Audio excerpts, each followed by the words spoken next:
მსხვერპლზე პასუხისმგებლობას პოლიტიკოსები და ექსპერტები თბილისის მერიას აკისრებენ. მათი შეფასებით სახეზეა სამსახურებრივი გულგრილობა. თუმცა ოცნების შინაგან საქმეთა სამინისტრომ გამოძიება მხოლოდ სამშენებლო უსაფრთხოების წესის დარღვევის მუხლით დაიწყო.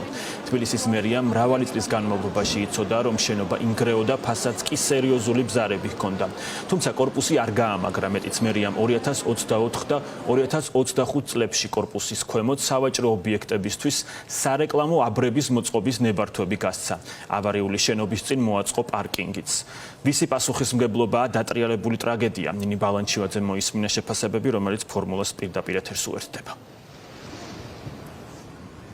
დავიწყებ ბოლო ინფორმაციით, რამდენიმე წუთის წინ ოპოზიციამ შეიტანა შესაბამისი განაცხადი პროკურატურაში. ნაციონალური მოძრაობის წევრები ითხოვენ, რომ რაც შეიძლება სწრაფად დაიწყოს გამოძიება კახა კალაძის და თბილისის მერიის წინააღმდეგ. ისინი ამბობენ, რომ აქ საქმე გვაქვს სამოხელეო დანაშაულთან. გამომდინარე იქედან, რომ მერიამ ძალიან კარგად იცოდა, რა ვითარება იყო ადგილზე, იცოდა ის, რომ ფასადზე იყო ბზარები და მათ შორის არსებობდა საშიშროება იმისა, რაც მოხდა გუშინ და რასაც ემსხვერპლა ორი ადამიანის სიცოცხლე. მიუხედავად იმისა, რომ ამასთან დაკავშირებით მოქალაქეების მხრიდანაც ჰქონდა ინფორმაცია, თბილისის მერიას აქამდე ტერიტორიაზე არ არსებობდა არც ერთი ნიშანი, ტერიტორია არ იყო შემოღობილი, მეტიც დღის ნებისმიერ მონაკვეთში იქ თავისუფლად გადაადგილდებოდნენ ადამიანები და მათ შორის იყო მოწყობილი საპარკინგო სივრცე და იქედან გამომდინარე, რომ გუშინ კახა კალაძემ მედიას დაუდასტურა, რომ ჰქონდა მას ინფორმაცია, მათ შორის ინფორმაცია იმასთან დაკავშირებით, რომ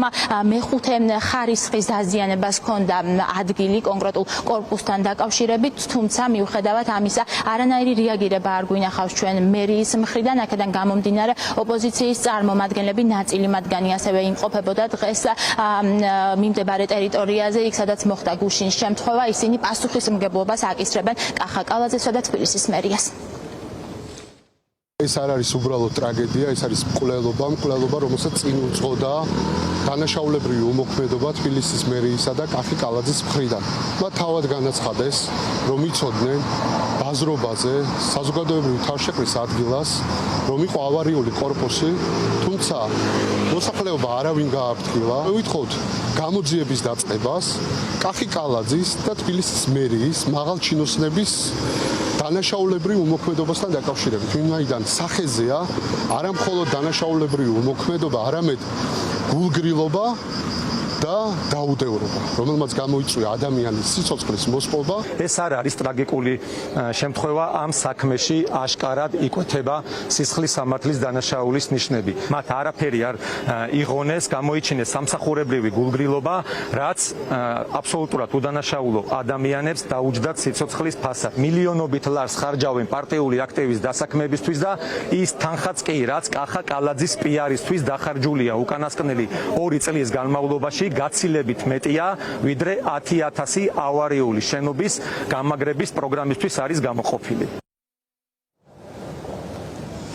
კორუფციის მკვლევრები საუბრობენ იმაზე, რომ ოცნების შინაგან საქმეთა სამინისტროს გამოძიება არა 242, არამედ 342 მუხლით უნდა დაეწყო, რაც ნიშნავს სამსახურებრივ გულგრილობას, ვინაიდან პირდაპირ ამბობენ იმას, რომ პასუხისმგებლობა ამაში იკვეთება კახა კალაძისა და თბილისის მერიის, რომელმაც ამ დროის განმავლობაში ამ ავარიულ შენობას არ მიაქცია ყურადღება და ასევე დღეს ექსპერტები საუბრობენ ოცნების მიერ გაკეთებულ განცხადებებზე, იმასთან მიმართებით, რომ გუშინ ჩვენ მოვისმინეთ მათი მხრიდან, რომ თითქოს იქ ადგილობრივი მცხოვრებლები არ ტოვებდნენ ტერიტორიას, მიუხედავად იმისა, რომ ეს შენობა იყო ავარიული, თუმცა ექსპერტები ამბობდნენ, რომ ამის პასუხისმგებლობა, რომ ასეთ შემთხვევაში თუნდაც იძულების მექანიზმი გამოიყენოს, მერიამ სწორედ პასუხისმგებლობა არის მათზე, რომ ადამიანებმა შენობა დატოვონ და გარდა ამისა, იმ შემთხვევაში თუ ერთი ფასადიც დაზიანებული არის, ან კონკრეტული ნაწილი შენობისა, სწორედ მერიას აქვს პასუხისმგებლობა, რომ რაც შეიძლება ეს სწრაფად შეაკეთოს, რადგან ადამიანების სიცოცხლეს საფრთხე არ შეუქმნას. მაშინ, როდესაც ნაგებობა მთლიანად, ან თუნდაც მისი რომელიმე ელემენტი, ამ შემთხვევაში ის ბეტონის დიდი ფილა, არის იმდენად ავარიული, რომ ადამიანების სიცოცხლეს და ჯანმრთელობას უქმნის რეალურ საფრთხეს, თბილისის მერია ვალდებულია ან მობინადრეებს და აკისროს ავარიულობის აღმოფხრის ვალდებულება, ან თუ ამის საშუალება მობინადრეებს არ აქვს, აი 2 მილიარდიანი ბიუჯეტიდან, რომელსაც კორუფციულად ხარჯავენ, თავად გამოასწოროს ეს პრობლემა და აღმოფხვრას სიცოცხლის რისკი ადამიანებისთვის. და თუ კი მობინადრე ხელს უშლის, უფრო მეტიც ჯარიმა ამისთვის გათვალისწინებული. აი ამ უგულისხმურობას დასთავარია კანონის არ შესრულებას, მოყვა ის უმძიმესი ტრაგედია, რომელიც გუშინ დედაქალაქში დატრიალდა, რომელზედაც რა თქმა უნდა სისხლის სამართლებრივი წესით არის პასუხისმგებელი თბილისის მერია. იცოდნენ ყველაფერი წინასწარ, იცოდნენ 1 წლის ადრე, 2 წლით ადრე, თან მithumetes კატეგორია მინიჭებული ქონდა, შესაბამისად უნდა ემოქმედათ დროულად. დროულად მოქმედების შემთხვევაში გუშინდელი ტრაგედია უბრალოდ არ მოხდებოდა, მაგრამ რას იზავ, ქართული ოცნების ბუნება არის ის, რომ არ იმუშაოს, ფული აკეთოს და შემდეგ უკვე ესეთი ტრაგედიები დააბრალოს ხალხს.